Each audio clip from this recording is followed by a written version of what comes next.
Pokemon Scarlet and Violet will be released in just a few days, but already we have heaps of information about shiny hunting thanks to the people that have already got the games early. Now today I have 5 tips and pieces of information for you that are really going to help you with your shiny hunting in Pokemon Scarlet and Violet.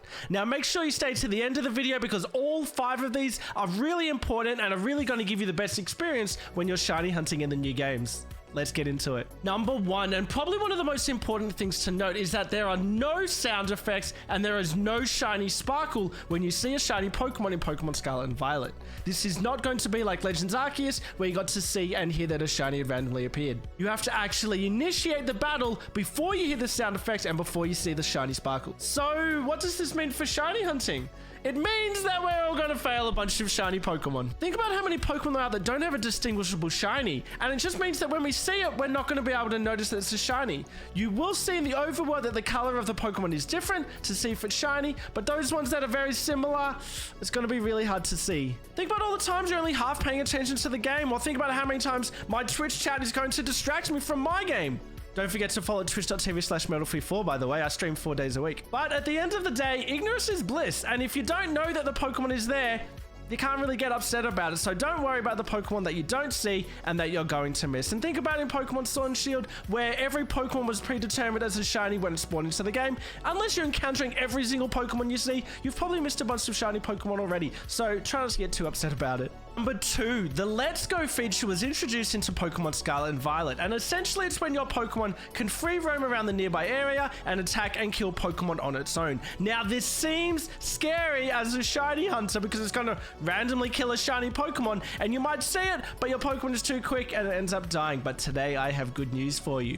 If a shiny Pokemon spawns in the overworld and you've got the Let's Go feature on, your Pokemon will not attack it. Your Pokemon actually refuses to attack it. There's a message, something along the lines of your Pokemon refuses to attack this, and you'll be able to see that it looks shiny or that it looks different, but once you actually stop the Let's Go feature, encounter the Pokemon as normal, you're going to see and hear that it's a shiny Pokemon that has spawned. So Game Freak is actually protecting us from killing shinies this time, so that's nice.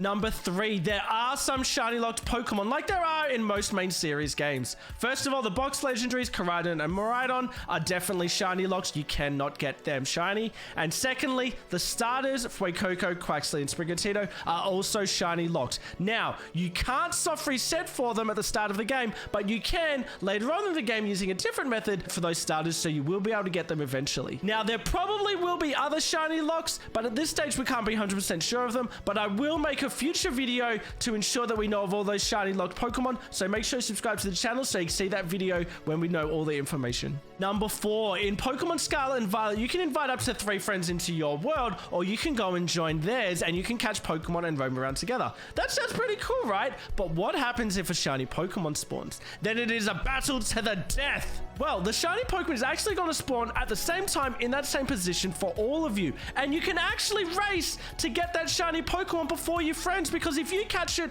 before them, it disappears for them and they cannot catch it. You can literally steal a shiny Pokemon from underneath your friends' noses.